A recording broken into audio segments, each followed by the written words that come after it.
Good afternoon, everybody. This is going to be a presentation on Tom, who is a Year 10 student at our school. We will be discussing Tom's needs in relation to his learning and strategies that are used to ensure Tom has access to and can participate in education on the same basis as other students. A lot of you may have taught Tom or will have seen Tom around the school grounds. Most of you will be aware that in Year 7, Tom suffered a stroke which has left Tom with limited use of the right side of his body and a brain injury that has impaired his speech and processing skills. To assist with Tom's mobility around school, he uses a walking frame and a wheelchair. Without these mobility aids, Tom would no longer be able to attend our school, as it would be too challenging for him to access the different areas of our school. Although Tom's disabilities have proven challenging for him, Tom still has a desire to perform to his highest potential at school. Tom has a strong network of support, including his family, that play an active role in promoting Tom's learning and general school experience.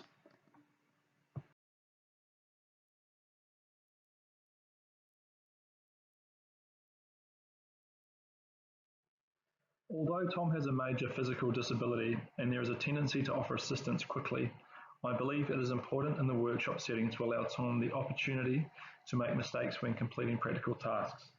Similar to other students, Tom tends to learn best from acknowledging and rectifying any mistakes he makes. Tom and I have developed a method of how and when he would like assistance by Tom raising his hand.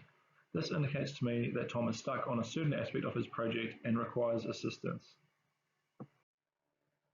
Although Tom's disability makes completing practical work challenging, Tom still has a strong desire to complete projects to a high standard.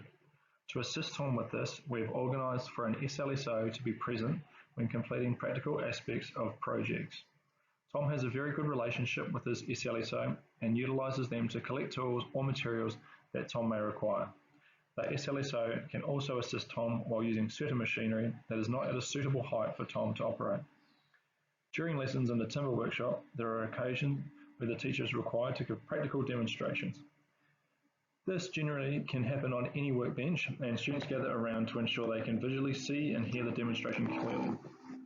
Tom's mobility is limited, which makes it difficult for him to clearly witness the demonstration if it occurs on other students' workbenches. To ensure Tom has an equal opportunity to see the demonstrations, where practical, I complete the demonstrations at Tom's workbench. The other students in the class know that this is where demonstrations occur, and they instinctively find a suitable place around Tom's workbench to see. This ensures all students in the class are offered the same opportunity to benefit from any in-class demonstrations.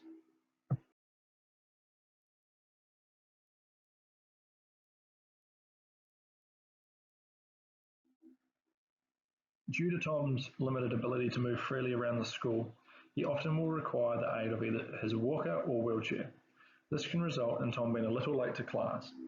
Tom can feel self-conscious about entering class late and feels like he can disrupt other students' learning. To get around this, I like to leave the workshop door open until Tom arrives, allowing Tom to enter without having to knock and wait to be let into the workshop. The workshop seating plan also places Tom at the workbench closest to the workshop door. This minimises disruption and allows Tom to enter freely. Tom is aware that I expect him to be late to class occasionally, and he is allowed to enter the workshop in his own time. I'm aware that every educator's classroom will be slightly different to my own, but I have found by utilising a seating plan, I've been able to place Tom at a workbench not only near the workshop entry door, but also near the tool wall, which means Tom or his aide can quickly and easily collect and return tools when needed. After discussing with Tom some of his concerns about taking design and technology timber course, he made it clear that he was anxious about being able to move freely around the workshop.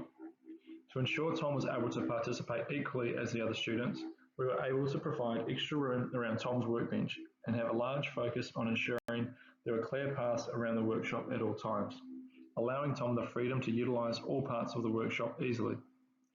The school has been able to provide a workbench that is specifically designed to use for students with physical disabilities. The workbench has the ability to be raised up or down, depending on if Tom is using a walker or a wheelchair. You will notice that unlike the other workbenches in the workshop, there are no cupboards or drawers underneath. This allows Tom the ability to position his wheelchair with his legs under the workbench, making standard woodworking tasks such as measuring, marking, chiseling, sanding, and other activities much easier to complete. The workbench has been an outstanding product that has improved Tom's functioning and independence. bypassing an area of difficulty in terms of accessibility to suitable workspaces. Due to Tom's limited mobility, we have realised that Tom takes longer to complete tasks than other students. Taking this into consideration, we have been able to moderate Tom's major project to allow for greater opportunity for Tom to complete a successful project. The student's major project is to complete a collapsible beach chair. However, with discussing with Tom, we decided that Tom would be more suited to complete the construction of a footstool.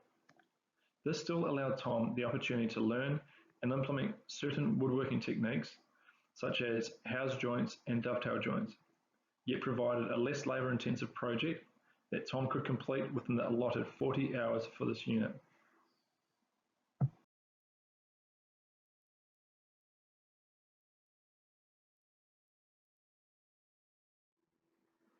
This is a table of a summary of recorded adjustments for Tom. Tom is not required to complete the same major project as other students in the class. Tom's major project is tailor-made for Tom and is achievable for him to complete in the 40 hours allotted time frame. Tom has an SLSO present during design and technology timber classes. The SLSO is trained and competent to use the machinery in the workshop, allowing them to assist Tom with any physical work that may prove to be unsafe for Tom. The school has been able to purchase a workbench that is specific for users who are bound to a wheelchair. The workbench has improved Tom's functioning and independence. Tom takes longer to complete tasks than other students due to his physical disability. Tom has been allocated an SLSO to assist with the physical demands of design and technology timber. Tom is often late to class due to his limited mobility. The classroom door is left open for Tom, and Tom is seated at a workbench next to the workshop door to allow for an easy and seamless entry into the workshop.